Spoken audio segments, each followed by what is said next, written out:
کشادگی والا ہے، اس کی وسعتوں کا تمہیں اندازہ نہیں ہے، اس کے خزانوں کے اتھاہ ہیں، واسع علیم، لیکن علیم بھی ہے، یؤتی کل ذی فضل فضلہ، وہ دیکھتا ہے کون حقدار ہے فضل کا، اسے دیتا ہے۔ فضل کا بھی حقدار ہونا پڑتا ہے، کسی درجے میں اپنے آپ کو مستحق بنانا پڑتا ہے۔ یؤتی کل ذی فضل فضلہ، وہ فضل عطا کرتا ہے صاحب فضل کو، لیکن اس میں اس کا چوائس ہے۔ علیم ہے، کون جو ہے واقعتاً اس کی قدر کر سکتا ہے، کون ہے کہ جو اس کا حق ادا کر سکتا ہے، کون ہے کہ جو اللہ تعالیٰ کی طرف سے اس انعام و اکرام کا حق ادا کر سکتا ہے۔ واللہ واسع علیم۔ اب دیکھیے اگلی آیت، اور اس کے لیے جو میں نے پس منظر آپ کو پہلے بتا دیا، تو اب ایک ایک لفظ خود بول رہا ہے۔ انما ولیکم اللہ ورسولہ، دیکھو مسلمانوں، یہ تمہاری رشتہ داریاں، دوستیاں، یہ نہیں، تمہارا ولی، تمہارا پشت پناہ، تمہارا مددگار، تمہارا حمایتی، تمہارا دوست تو یا تو اللہ ہے، ورسولہ، اور اس کا رسول ہے، والذین آمنوا، اور اہل ایمان۔ تمہاری دوستی ان تین کے ساتھ محدود ہو جانی چاہیے۔ دیکھیے جسے کہتے ہیں نا کسی کے ساتھ کو اچھا سلوک کر دینا، وہ کسی کافر کے لیے بھی جیسا کہ میں نے کہا برا نہیں ہے، اگر وہ حربی نہیں ہے، آپ کے خلاف ایکٹیو نہیں ہے، آپ کے خلاف کسی اتحاد میں شامل نہیں ہے، وہ جس کو تظاہرہ کہا گیا قرآن مجید میں کہ انہوں نے لم یظاہروا علیکم، کسی کے ساتھ جو ہے گٹھ جوڑ نہیں کیا تمہارے خلاف، اس کے ساتھ کو اچھا سلوک بھی کرو، کوئی حرج نہیں، لیکن دلی محبت اور بھروسہ اور حمایت یہ اللہ اور اس کے رسول اور اہل ایمان کے سوا کسی کے ساتھ نہیں۔ یہ کارڈینل پرنسپل جان لیجئے، دلی محبت نہیں ہوگی، چاہے باپ ہو، میں بھی آپ کو آیت وہ سنا دوں گا، چاہے باپ ہو، بیٹے ہو، بھائی ہو، کوئی ہو، یہ اتنا اہم معاملہ ہے، اس لیے کہ اسی پر تو سارا دار و مدار ہے۔ میں اب یہاں ذرا ایک بات کہہ دوں، بعض حضرات کو شاید اچھی نہ لگے، کام ہو رہے ہوتے ہیں، کوئی دینی کام ہی ہے، تحریک ہے، لوگ بات سمجھ بھی لیتے ہیں کہ یہ راستے غلط پر پڑ گئے، ہم راستہ ہم نے چھوڑ دیا، اصل ہماری قیادت غلط رخ موڑ گئی ہے، لیکن چھوڑ کیسے دیں؟ ہماری تو دوستیاں ہیں، ہمارے تعلقات ہیں، ہمارے کاروباری معاملات ہیں، ہماری رشتہ داریاں ہیں، کیسے چھوڑ دیں؟ جیسے سورہ عنکبوت میں کہا گیا مودۃ بینکم فی الحیات الدنیا، دنیا کی زندگی میں تمہاری باہمی جو محبتیں ہیں وہ تمہیں روکے ہوئے ہیں، ورنہ تمہیں معلوم ہے کہ یہ بت پرستی کیا مانی دارت، اس کی کوئی حقیقت ہی نہیں ہوتا ہے۔ یہ دوستیاں، یہ محبتیں، یہ حلیفانہ تعلقات معمولی نہیں ہوتے، ان کو چھوڑنا، ان کو کاٹنا آسان کام نہیں ہوتا، تو اس کی اہمیت ان آیات سے سمجھیے۔ انما ولیکم اللہ، دیکھو تمہارا اصل ولی تو اللہ ہے، مددگار، پشت پناہ، ہمدرد، تمہاری پشت پناہی کرنے والا، نصرت دینے والا، ورسولہ، پھر تمہاری ولایت اور دوستی اور خلوص اور اخلاص سب سے بڑھ کر رسول کے ساتھ، والذین آمنوا، اور پھر اہل ایمان۔ اب الذین آمنوا کی ذرا شرح کی ہے، کون ہے وہ آمنوا؟ الذین یقیمون الصلاۃ، جو نماز قائم کرتے ہیں سب سے پہلے۔ اب یہ ایک اور اعتبار سے یہ تین چیزیں آ رہی ہیں یہاں پر، پہلے وہ تین ڈائمنشنز، یحبہم ویحبونہ، اذلۃ علی الکافرین، اذلۃ علی المسلمین، عزۃ علی الکافرین، یجاہدون فی اللہ ولا یخافون لومۃ لائم۔ اس کے بعد اب یہ تین باتیں آ رہی، یقیمون الصلاۃ ویؤتون الزکاۃ وہم راکعون، جو نماز قائم کرتے ہیں، زکوٰۃ ادا کرتے ہیں اور جھکتے ہیں۔ یہ جو ترجمہ ہے اس میں بس مجھے کچھ کہنے کی اجازت مانگ رہا ہوں، عام طور پر اس بات کو سمجھا نہیں گیا، مترجمین نے صحیح سمجھا نہیں۔ وہم راکعون، اور وہ رکوع کرتے ہیں، بھائی رکوع کیا نماز پہلے آ گیا تو رکوع تو اس کے بعد تو کیا، پہلے تو رکوع کا ذکر ہو تو بات سمجھ میں آتی ہے۔ جیسے سورہ حج کی آخری آیت سے پہلی آیت ہے یا ایھا الذین آمنوا ارکعوا واسجدوا واعبدوا ربکم وافعلوا الخیر، وہاں رکوع ہے، سجود ہے، لیکن یہاں نماز جب آ گئی تو رکوع کا ذکر، یہ رکوع نہیں ہے، جھک کر، کیا معنی ہے اس کے؟ بڑے گہرے معنی ہے۔ دیکھیے پہلا وصف ان کا یہ نماز قائم کرتے ہیں، اس کی تفصیل میں جانے کی ضرورت نہیں۔ دوسرا زکوٰۃ دیتے ہیں، اور دیتے ہیں جھک کر۔ ایک یہ ہے زکوٰۃ خیرات کے طور پر آپ دے رہے ہیں تو آپ کی گردن اکڑی ہوتی ہے، حدیث میں بھی آیا ہے الید العلیٰ خیر من الید السفلیٰ، جو ہاتھ اوپر ہوتا ہے دینے والا وہ بہتر ہے اس سے جو نیچے ہے لینے والے سے۔ اس وقت ہوتا ہے خیال میں کوئی کام کر رہا ہوں، خیر کر رہا ہوں، بھلا کر رہا ہوں، مجھے اللہ نے توفیق دی، چلی اسی اعتبار سے صحیح، لیکن ایک احساس ہوتا ہے۔ لیکن یہ معاملہ کیا ہے اصل میں؟ قرآن مجید میں جو 2 رکوع انفاق فی سبیل اللہ پر سب سے اہم آئے ہیں، پورے قرآن مجید میں سب سے زیادہ جو ہے وہ چیزیں آئی ہیں 36ویں اور 37ویں رکوع سورہ بقرہ کی۔ اس میں فرمایا انفاق کا سب سے بڑھ کر جو شخص مستحق ہے وہ کون ہے؟ بھکاری نہیں، سوالی نہیں، سب سے بڑھ کر للفقراء الذین احصروا فی سبیل اللہ، وہ تنگ دست لوگ جو اللہ کی راہ میں گھر گئے ہیں، جنہوں نے اللہ کے دین کی جد و جہد ہماتن اپنے آپ کو اس میں لگا دیا۔ ہما وقت تھے کہ نہیں؟ اصحاب صفہ کوئی کاروبار نہیں کر رہے، حضور کے پاس بیٹھے ہوئے ہیں، صبح سے لے کر شام تک جو بھی علم و حکمت کی باتیں سیکھ رہے ہیں۔ اور پھر وہی لوگ تھے جنہیں حضور نے کہیں 70 بھیج دیے، جاؤ وہاں تبلیغ کے لیے جاؤ، جو سب کے سب شہید کر دیے گئے۔ آخر تھے کہ نہیں؟ وہ کوئی کاروبار نہیں کرتے تھے۔ یا ایسے لوگ بھی تھے کہ جنہوں نے اپنے آپ کو ہمتن دین کے لیے لگا دیا اور دنیا کے لیے کچھ بھی نہیں کیا، حالانکہ وہ اصحاب صفہ میں سے نہیں ہے۔ ابو ذر غفاری کون تھے؟ مقداد کون تھے؟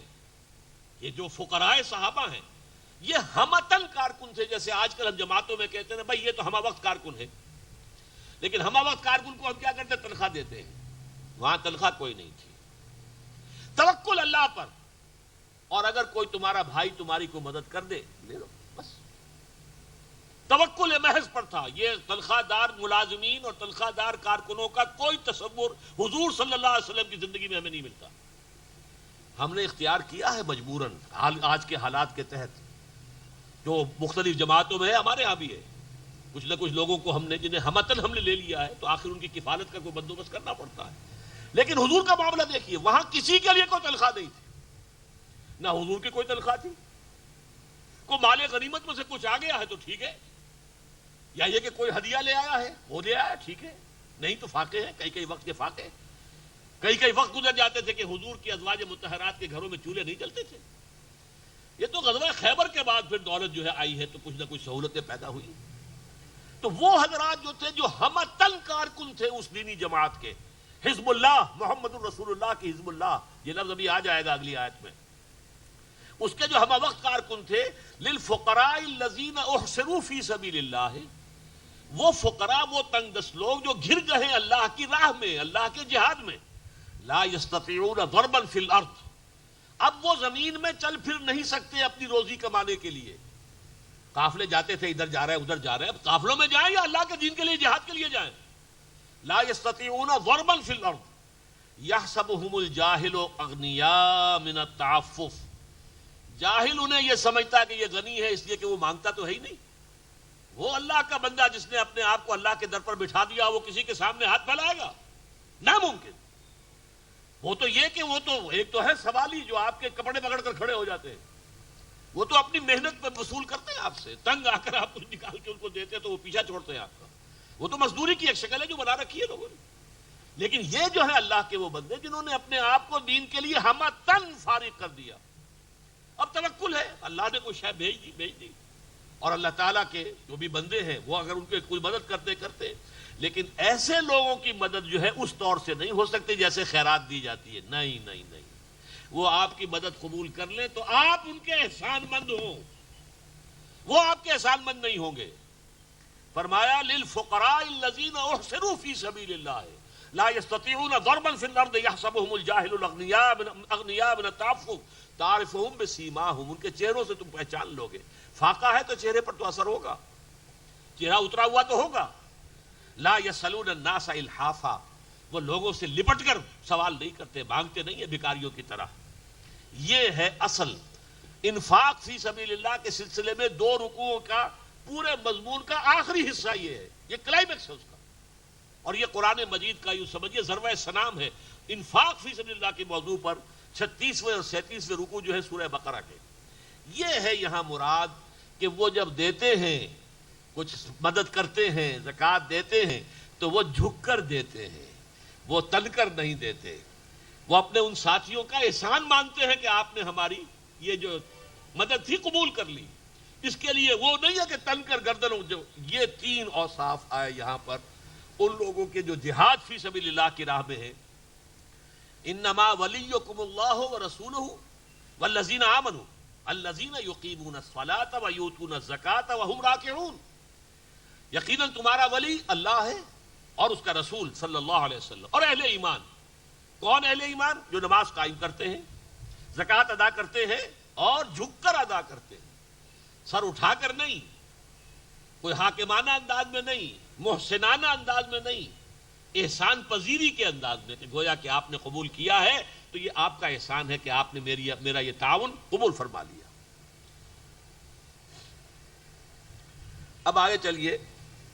وَمَن يَتَوَلَّ اللَّهَ وَرَسُولَهُ وَالَّذِينَ آمَنُوا، اور جو لوگ واقعتاً ولی بن جائیں گے اور ولی بنا لیں گے اللہ کو اور اس کے رسول کو اور اہل ایمان کو، یعنی جو وہی تین الفاظ جو پہلے آ چکے ہیں، انما ولیکم اللہ ورسولہ والذین آمنوا. اب یہ تو ایک قاعدہ کلیہ تھا جو بیان ہوا.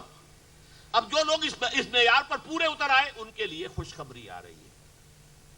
وَمَن يَتَوَلَّ اللَّهَ وَرَسُولَهُ وَالَّذِينَ آمَنُوا، اور جو لوگ واقعتاً دوست بنا لیں گے اللہ کو حقیقی معنی میں اور رسول کو اس کے صلی اللہ علیہ وسلم اور اہل ایمان کو، فَإِنَّ حِزْبَ اللَّهِ هُمُ الْغَالِبُونَ، تو یہ ہیں اصل میں اللہ کی پارٹی اور یہی غالب آ کر رہیں گے. یہ بہت بڑی نوید ہے. یہاں اصل میں جو عبارت ہے اس میں حذف ہے. الفاظ اگر کھول دیے جائیں جو محذوف ہے، وَمَن يَتَوَلَّ اللَّهَ وَرَسُولَهُ وَالَّذِينَ آمَنُوا فَأُولَٰئِكَ حِزْبُ اللَّهِ أَلَا إِنَّ حِزْبَ اللَّهِ هُمُ الْغَالِبُونَ.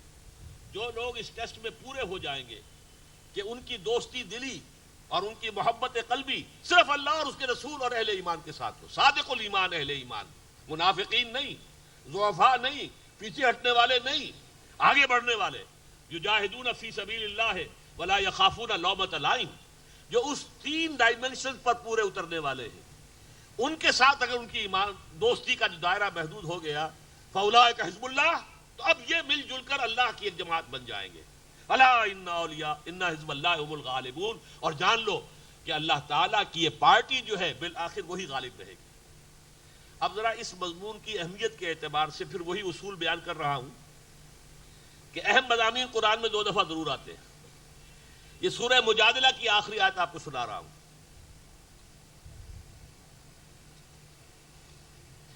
لا تجد قوما یؤمنون باللہ والیوم الآخر، تم ہرگز نہیں پاؤ گے ان لوگوں